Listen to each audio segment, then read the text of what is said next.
नमस्कार, प्रणाम सभी दर्शकों को। आ जाता हूं मध्य प्रदेश के सिंगरौली में, जहां पर रोजगार को लेकर मजदूरों का शोषण हो रहा है।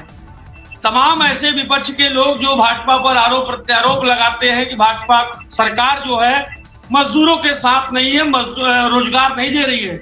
लेकिन विपक्ष की सरकार जो आवाज उठाती है, आज वही जो है मजदूरों का शोषण कर दी है।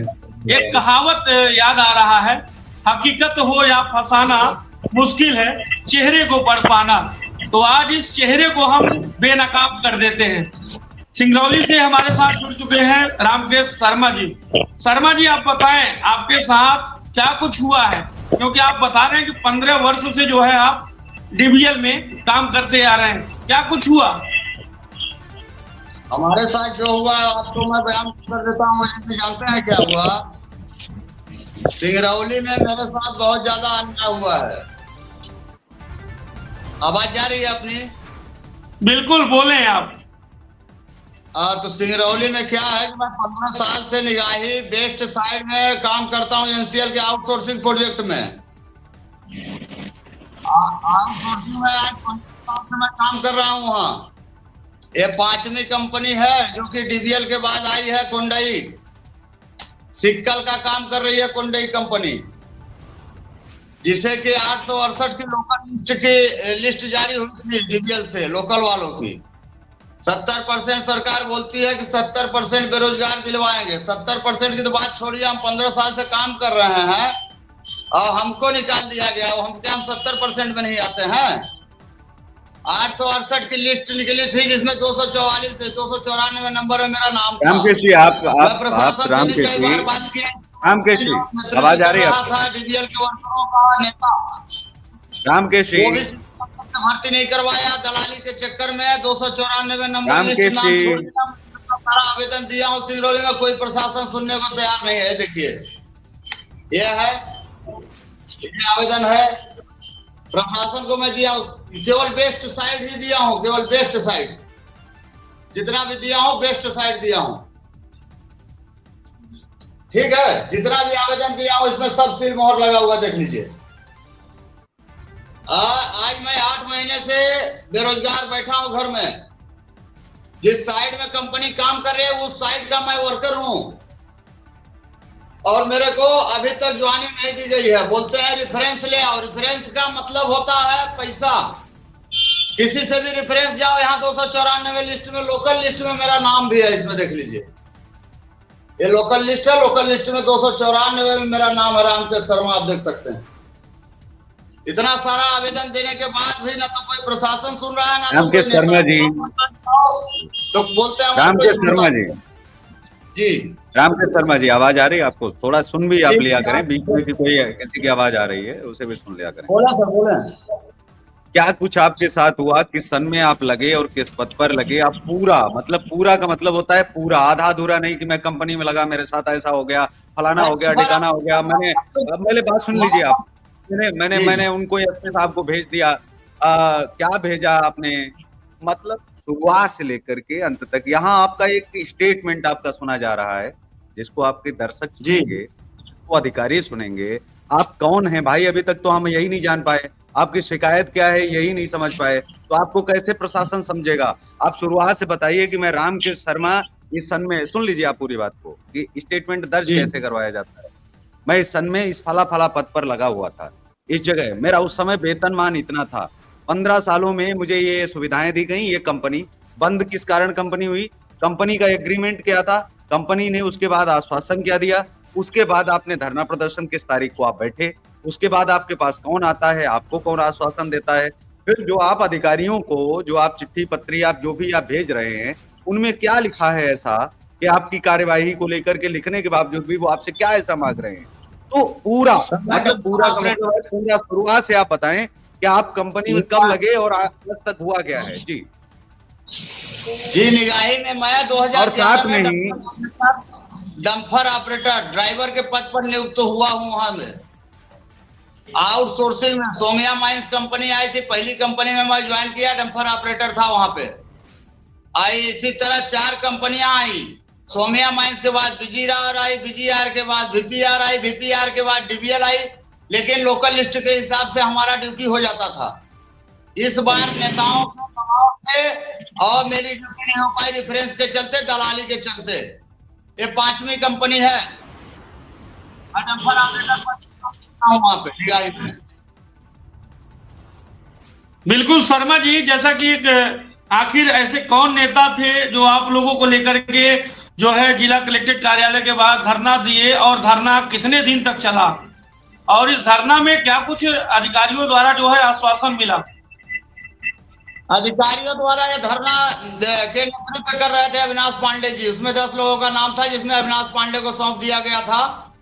अविनाश पांडे वहां के पुराने वर्कर थे अपने साथ के, और वो भी ईस्ट साइड के थे, दूसरे साइड के। इनको सौंप दिया गया कि सीरियल नंबर से तुम भर्ती करवाओ। प्रशासन ने आदेश जारी कर दिया, और ये सीरियल नंबर से भर्ती नहीं करवाए, ये दलाली के हिसाब से अपने करीबियों को रखवाते गए, जिसे कि 600 भर्तियां।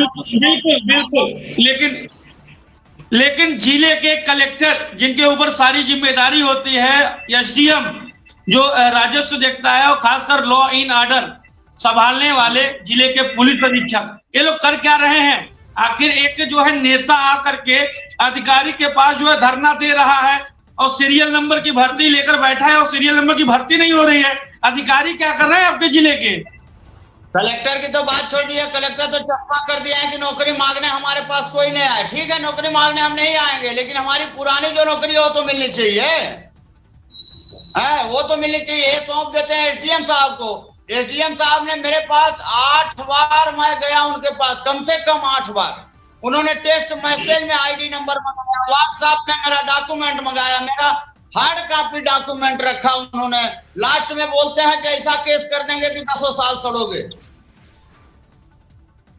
अच्छा, ये जो आप बात कह रहे हैं, विधायक हैं, महापौर हैं, स्पीकर हैं, सांसद हैं, जो रोजगार के वादे देकर के आप लोगों का वोट लिए, मताधिकार लिए हैं, ऐसे जनप्रतिनिधि क्या करें? आपने उनसे बात करने का प्रयास किया क्या?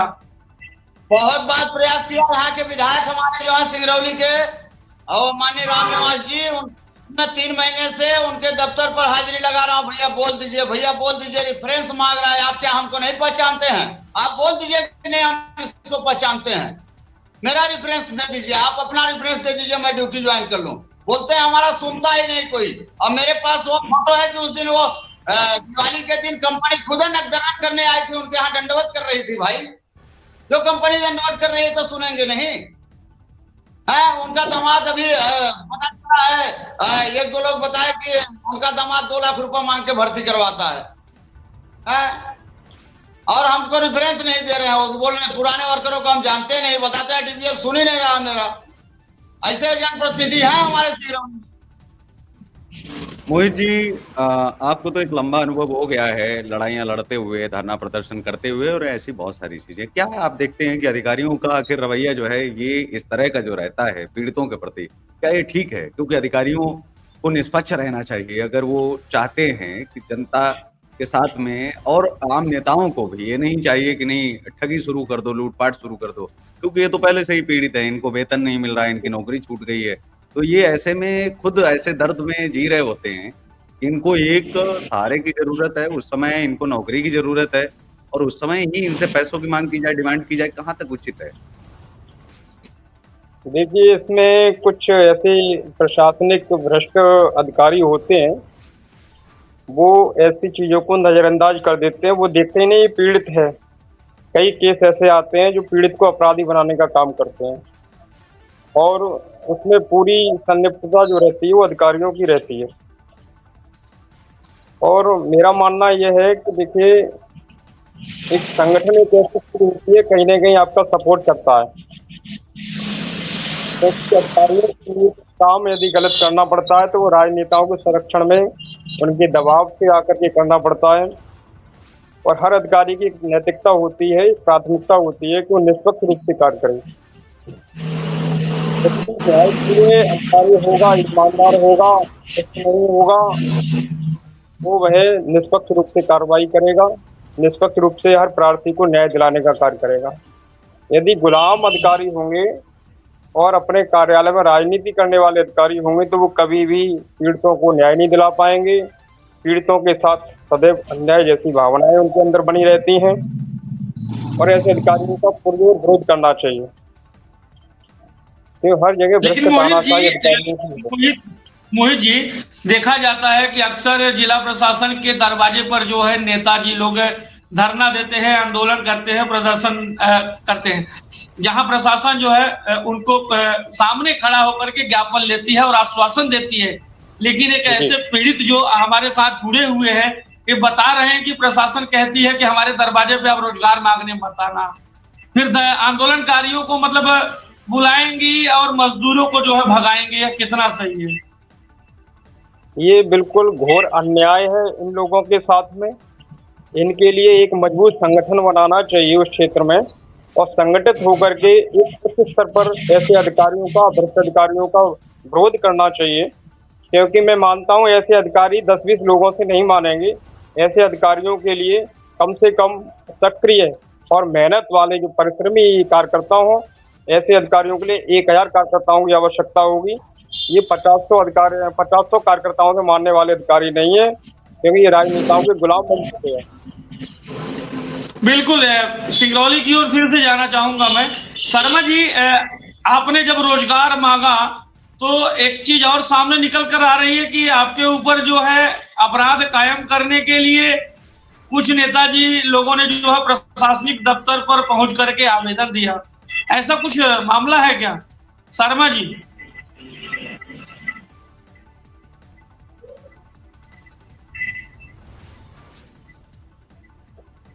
तो ये जो है रवैया सिंगरौली प्रशासन का जो आपके सामने दिख पा रहा है। मोहित जी, आपको बताना चाहूंगा कि जो मध्य प्रदेश के पूर्व मुख्यमंत्री शिवराज सिंह चौहान थे, सिंगरौली में जब उनका आगमन हुआ था एक सभा में, तो उन्होंने खुले मंच में जो है ऐलान किया था और सिंगरौली कलेक्टर को जो है निर्देशित किया था कि स्थानीय लोगों को कम से कम 70% जो स्थानीय लोग हैं उनको यहाँ जिले में जो माइंस कंपनियां हैं जो भी संचालित है उसमें रोजगार देना है। लेकिन दुर्भाग्य है कि सिंगरौली में 70% तो छोड़िए, 10% लोगों को रोजगार मिलना बड़ी मुश्किल हो गई है। देखिए, चुनावी भाषण होते हैं। मैं किसी भी राजनीतिक पार्टी का विरोध भी नहीं करता हूँ, समर्थन भी नहीं करता हूँ, क्यों मैं एक स्वयं अपना मेरा संगठन है, मैं उसका राष्ट्रीय अध्यक्ष हूँ। कहने का अर्थ यही, तो सभी चुनावी भाषण होते हैं, मंच पर ऐसे भाषण दिए जाते हैं पब्लिक को लुभाने के लिए कि जैसे कि वो कार्य अभी कल ही कर देंगे।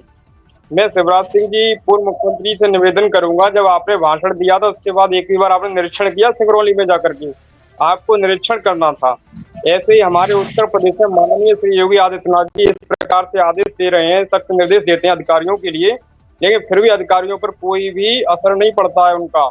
और मैं योगी जी से निवेदन करूंगा, जिस प्रकार से आप जिस डिस्ट्रिक्ट के लिए आदेश करते हैं उसी डिस्ट्रिक्ट में आपको निरीक्षण भी करना चाहिए। एक बार देखना चाहिए कि मेरे आदेश का पालन ये डीएम या एसडीएम या एसपी महोदय कर रहे हैं या नहीं कर रहे हैं।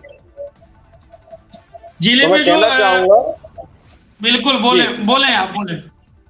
मैं कहना चाहूंगा अपने जितने भी अभी सत्ताधीश जो नेता हैं, चिंता में पक्ष में हो न विपक्ष में हो, लेकिन जो आप आदेश कर रहे हो उसका पालन हो रहा है नहीं हो रहा है, इसकी हकीकत को आप समझना चाहिए। उसके लिए वहाँ के कहीं न कहीं पूर्व मुख्यमंत्री शिवराज सिंह चौहान ने जब उनको निर्देशित किया, यानी उनके आदेशों की जो है खुलेआम जब धज्जियां उड़ा रहे हैं, तो ऐसे कलेक्टर पर कार्यवाही भी तो नहीं हो रही है।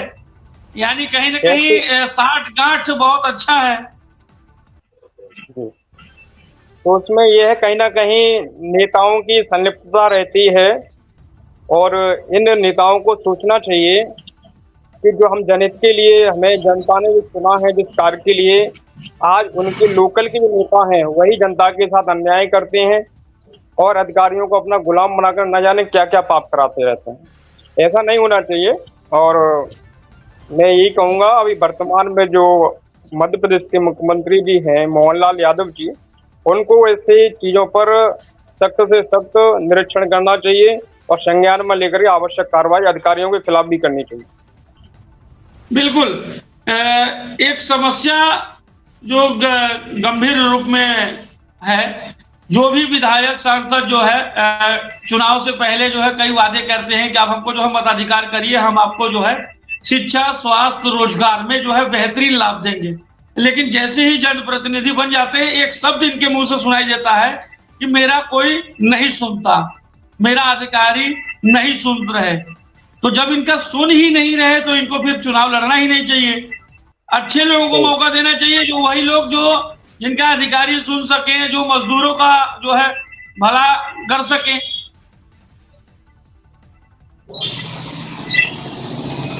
तो इसमें क्या होता है, अधिकारी सभी सुनते हैं, ये केवल जनता के लिए गुमराह किया जाता है। जनता जब पीड़ित जनता अपनी शिकायत लेकर के किसी नेता के पास जाती है या अपने जनप्रतिनिधि के पास जाती है, तो जनप्रतिनिधि वहां अपनी जातिवाद अपनाते हैं, जाति देखते हैं। अगर अपने उनकी जाति का व्यक्ति होता है तो काम हो जाता है, उनकी जाति का व्यक्ति नहीं होगा तो वो गुमराह करके जनता को बेवकूफ बनाने का काम करते हैं। ऐसा जमीनी स्तर पर कुछ नहीं कि अधिकारी उनकी सुनते नहीं, अधिकारी नेताओं की ही सुनते हैं। आजकल अधिकारी सुन कहाँ रहे हैं, पीड़ित की सुनते नहीं, आम जनता की सुनते नहीं। नेता फोन कर दें अभी तो तुरंत काम हो जाता है। और जनता अगर जाए तो जनता के लिए जो कि 1 मिनट का काम है उसके लिए 6-6 महीना दफ्तरों के चक्कर काटने पड़ते हैं। तो मैं कहना चाहूंगा, चाहे वो मध्य प्रदेश हो या उत्तर प्रदेश हो, सरकार के लिए देखना चाहिए कि जनता अगर दुखी रहेगी तो जनता सरकार बना भी सकती है और गिरा भी सकती है। बिल्कुल शर्मा जी, आपने जब रोजगार के लिए आंदोलन किया, उस आंदोलन को लेकर कुछ आवेदन प्रशासनिक दफ्तर में गए हैं, पूरे मामले को थोड़ा बताना चाहेंगे? क्या चीज अजय जी? एक आवेदन जो है आपको लेकर कार्यवाही के लिए गया है प्रशासनिक दफ्तर में, जैसा आपने बताया, मामला क्या है? मामला बताया तो ये पुराने वर्करों में नाम था मेरा लिस्ट में, उसमें ज्वाइनिंग के लिए मैं अधिकारियों के पास गया तो एसडीएम के पास 8 बार गया। एसडीएम ने डॉक्यूमेंट रखवाया, कलेक्टर ने एसडीएम को दिया, एसडीएम ने आदेश जारी करवाया, विधायक वगैरह उसमें सब थे, बैठ के आदेश जारी किए थे, सीरियल नंबर से भर्ती करना है इसमें लोकल में। और 294 में मेरा नाम है। अभी बहुत लोग छूटे हैं पीछे, हमारे पीछे है। और 295 वाला ड्यूटी कर रहा है, सीरियल से भर्ती नहीं हुई, दलाली के हिसाब से भर्ती हुई है। जो पैसा दिया उसकी भर्ती हुई है, और मैं पैसा नहीं दिया तो मेरी भर्ती आज तक नहीं हुई। मैं साफ साफ कह देना चाहता हूँ, जो जो पैसा दिए हैं उनकी भर्ती हो गई है। सीबीआई जांच कर लीजिए, चाहे लोकायुक्त बैठा के जांच कर लीजिए आप लोग, लेकिन ये जांच में यही निकलेगा कि बिना रेफरेंस, बिना पैसा का कोई नहीं आया है। एसडीएम साहब बोलते हैं कि मैं 400 भर्ती कराया हूँ, 600 बिना रेफरेंस का। मैं बोला कि एक फोन कर दीजिए आप, मेरे लिए एक फोन करने के लिए तैयार नहीं हो। वो बोलते हैं कि 600 में भर्ती करवा दिया। ज्यादा मैं आप कुछ करोगे तो मैं 10 साल सड़वा दूंगा जेल में, ऐसे बोलते हैं एसडीएम माननीय हमारे यहाँ सिंगरौली के। कौन है एसडीएम, क्या नाम है उनका? एसडीएम सृजन वर्मा है, सृजन वर्मा सिंगरौली के आईएएस अधिकारी हैं। बोलते हैं कि हम जेल करवा देंगे। क्या कहते हैं एक बार फिर उस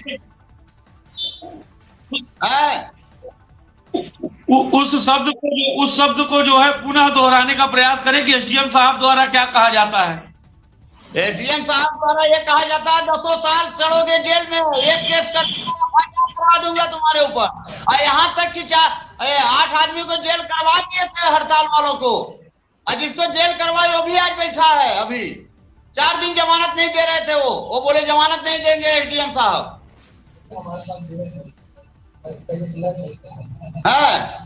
मोहित जी, ये तो कहीं ना कहीं गलत है कि अगर मजदूर जो है अपना हक मांगे, अपना रोजगार मांगे, और ये कि एसडीएम के द्वारा जो है यह कहा जाए कि आप रोजगार मांगोगे तो मैं कार्रवाई कर दूंगा, 10 साल जेल में सड़ोगे, यह शब्द कितना उचित है एक अधिकारी के मुंह से?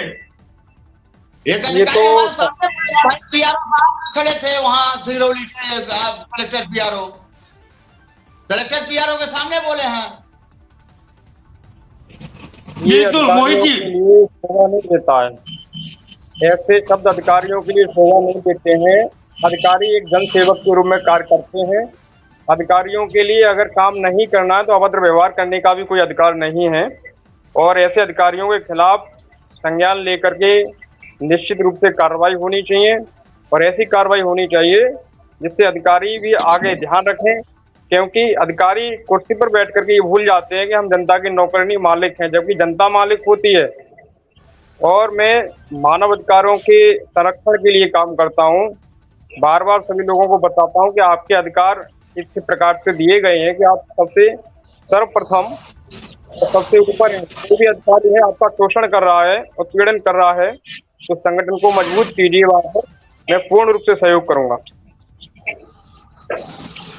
बिल्कुल। तो कहीं न कहीं जो यह रोजगार को लेकर के प्रशासनिक रवैया और नेताजी लोगों की जो मनमानी दिख रही है, पूरा साफ और स्पष्ट है कि अगर मजदूर जो है अपना हक और अधिकार मांगे, गरीब वर्ग की व्यक्ति जो है अगर यह कहे कि मेरे साथ गलत हो रहा है और उस जगह पर प्रशासन का जवाब आए कि आप जो है न्याय मांगोगे तो हम आपको जेल में डाल देंगे, तो यह कहीं न कहीं देखा जा रहा है कि प्रशासन जो है नेताओं के जो संरक्षण में कहीं न कहीं काम कर रहा है, तभी इस प्रकार के जवाब सामने आ रहे हैं।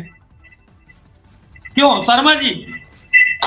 जी, नेता प्रशासन सब मिले हुए हैं इसमें। जब हम बताएं आपको, मैं सारे नेताओं से गया हूँ, सारे प्रशासन से गया हूँ। सिंगरौली जिला का ऐसा कोई प्रशासन, कोई नेता नहीं होगा।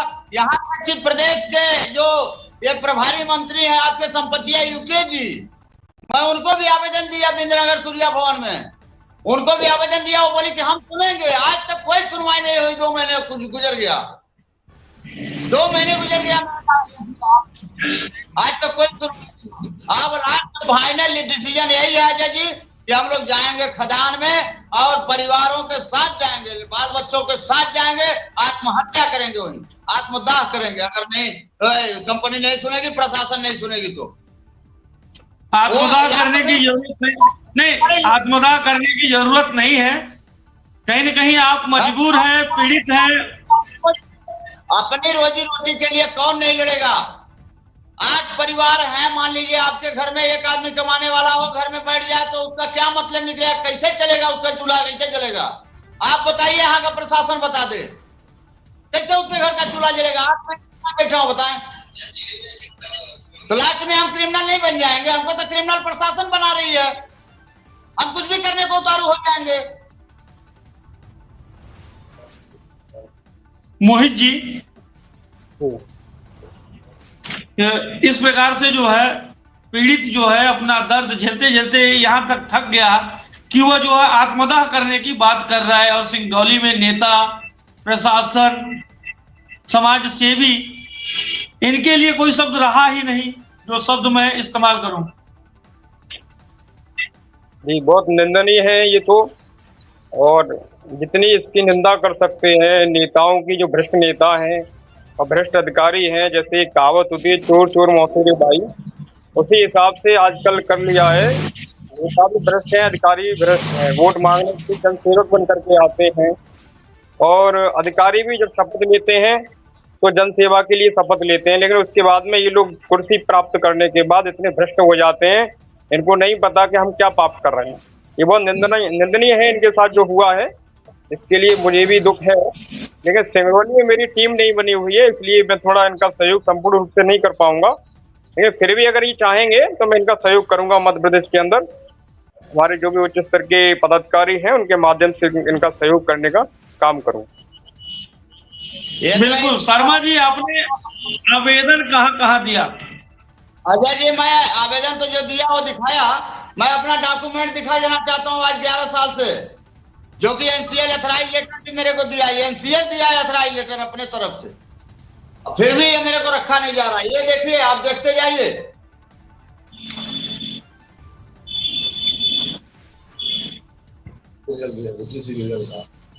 देखते जाइएगा आप। ये है डॉक्यूमेंट,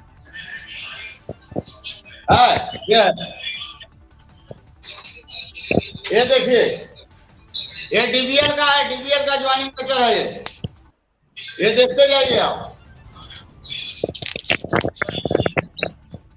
देख रहा है, ये भीटी है, निगाही का अथराइज लेटर है ये भीटी, देख लीजिए। ये सोमिया का देखिए, 2011 का है ये, आप देख सकते हैं 2011 इसमें लिखा। ये देखिए, इतना डॉक्यूमेंट रहने के बाद भी मेरे को ड्यूटी नहीं दिया जा रहा है।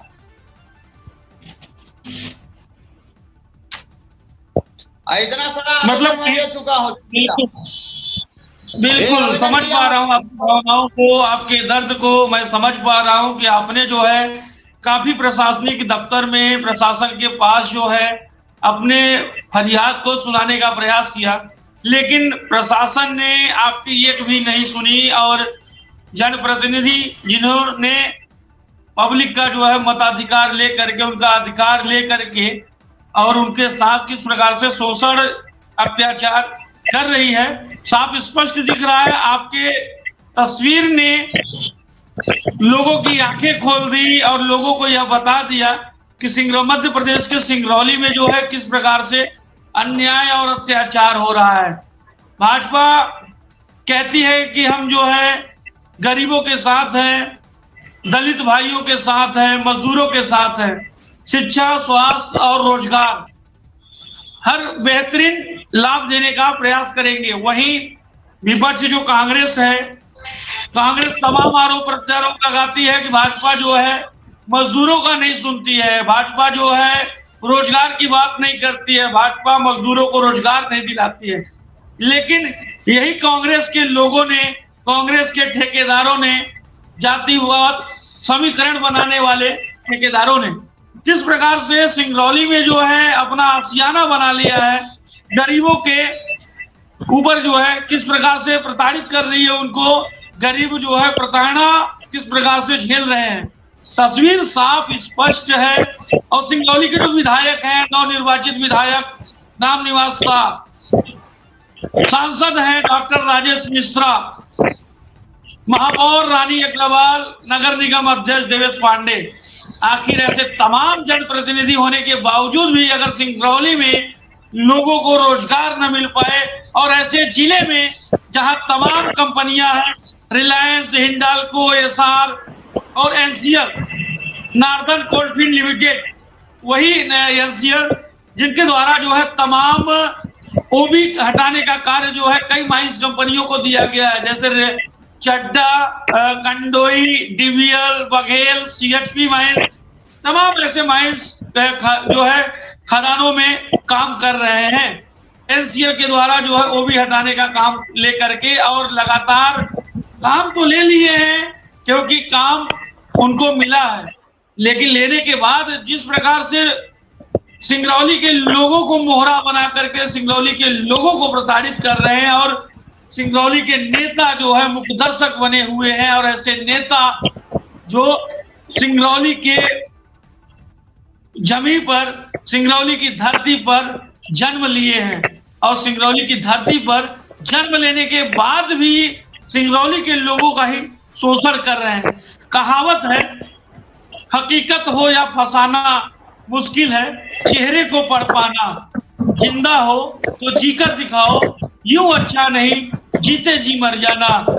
प्रदेश के यशस्वी मुख्यमंत्री माननीय डॉक्टर मोहन यादव जी, मैं आपको बताना चाहूंगा, तस्वीर है सिंगरौली की, आप देखिए और सुनिए सिंगरौली में जो लोग हैं किस प्रकार से प्रताड़ित हैं। सिंगरौली की धरती जो है रो रही है, कांप रही है और सिंगरौली के विधायक, सांसद किस प्रकार से जो है आपके ही नियमों को जो है धज्जियां उड़ा रहे हैं, आपके नियमों का पालन नहीं कर रहे हैं, आपकी छवि को धूमिल कर रहे हैं, क्या कुछ नहीं कर रहे हैं। तस्वीर साफ और स्पष्ट है। तमाम आरोप लगाते हैं भाजपा के ऊपर कांग्रेस के लोग। मैं आपको बता देना चाहता हूँ, आप लोग तो कहते हो कि भाजपा नहीं करती, लेकिन आप क्या कर रहे हो अपनी जमीन तो देखिए। आप जो है एक मजदूर को इतना प्रताड़ित कर दिए कि मजदूर जो है माइंस खदान में जो है आत्मदाह करने के लिए तैयार है अपने पूरे परिवार के साथ। कौन जिम्मेदार होगा? माइंस कंपनी जहां कभी भी जो है ब्लास्टिंग हो जाती है, ब्लास्टिंग का समय जो है निर्धारित नहीं है और ब्लास्टिंग होते वक्त जो है उस की स्थिति जो है ऐसी दिखाई देती है कि उसके 2 किलोमीटर 3 किलोमीटर रेंज में जो है घरों में दरार आ जाते हैं। तो सोचिए, अगर एक मजदूर जो है खदान में जा करके अगर परिवार के साथ आत्मदाह करता है तो जिम्मेदार कौन होगा?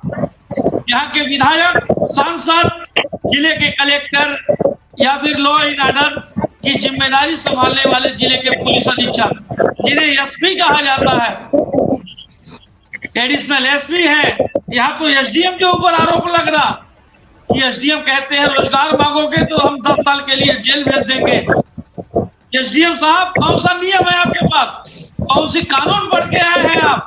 कौन सी संविधान पढ़े हैं आप कि मजदूर अगर रोजगार मांगे तो आप उनको कहें कि मैं जेल में डाल दूंगा? ये स्थिति और परिस्थिति सिंगरौली में निर्मित हो रही है। वर्ष 2006 में जो है विंध्य क्षेत्र सीधी से हट करके सिंगरौली बना था। सिंगरौली को एक अलग जिला घोषित किया गया था और जिला घोषित करने के बाद इंदौर के बाद जो है 2 नंबर में आने वाली इंडस्ट्रियल कंपनियों के मामले में सिंगरौली है, जहां पर काफी कोयला उत्पादन किया जाता है। बिजली के नंबर में जो है सिंगरौली 1 नंबर है, लेकिन लोगों के घरों में बिजली नहीं आती है। सौभाग्य है कि सिंगरौली के लोग जो है इस प्रकार से झेल रहे हैं, और फिर भी अगर भाजपा कहे कि हाँ मैं गरीबों के साथ हूं, कांग्रेस अगर कहे कि भाजपा के लोग जो है आरोप प्रत्यारोप लगाते हैं, भाजपा के लोग जो है अन्याय अत्याचार करते हैं, तो तस्वीर तो साफ है कि चोर चोर मौसेरा भाई, चाहे भाजपा हो या कांग्रेस। आप सभी मुख्य अतिथियों को धन्यवाद ज्ञापित करता हूं कि आप लोगों ने अपना समय निकाल करके जो है एक गंभीर समस्या पर चर्चा किया, और ऐसी समस्या जो लोगों को आत्मदाह करने पर मजबूर कर देता है। मध्य प्रदेश के सभी दर्शकों को मैं धन्यवाद देता हूं, और सभी दर्शकों से मैं अपील करना चाहूंगा कि मध्य प्रदेश के जिस जिले में भ्रष्टाचार हो, अगर आपको लगता है कि हमारे साथ जुड़ करके आप अपनी बातों को रखना चाहते हैं, तो आप बेधड़क निडरता के साथ आप मेरे साथ अपनी बात रख सकते हैं। स्क्रीन पर नंबर दिया गया है, आप दिए गए नंबर पर संपर्क कर सकते हैं और हम आपकी आवाज बनने का प्रयास करेंगे। धन्यवाद। मध्य प्रदेश के साथ मैं अजय।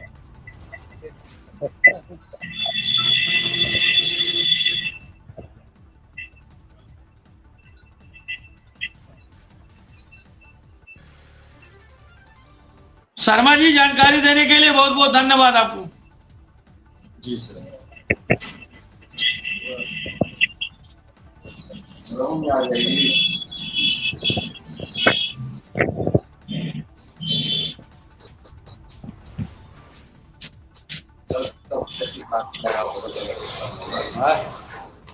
लगाओ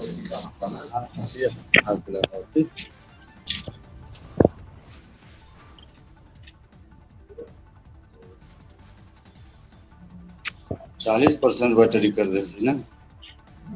शिक्षा, स्वास्थ्य, रोजगार, तमाम ऐसे मामले में जो है किस प्रकार से शराफत का ढोल जो है प्रशासन पीट रहा है। शिक्षा की अगर स्थिति देखी जाए तो शिक्षा की हाल जो है बदहाल है। आज जो है सिंगरौली में जो है लोग जो है विद्यालय छात्र जो है विद्यालय जाते वक्त जो है तालाब और समुंदर जैसी जो लहरें आती है, जो छोटे छोटे नालों को जो है तालाब बना दिए हैं, ऐसे जगहों से जो है लोग गुजरने पर मजबूर हैं। यहाँ की जो स्थिति और परिस्थिति है,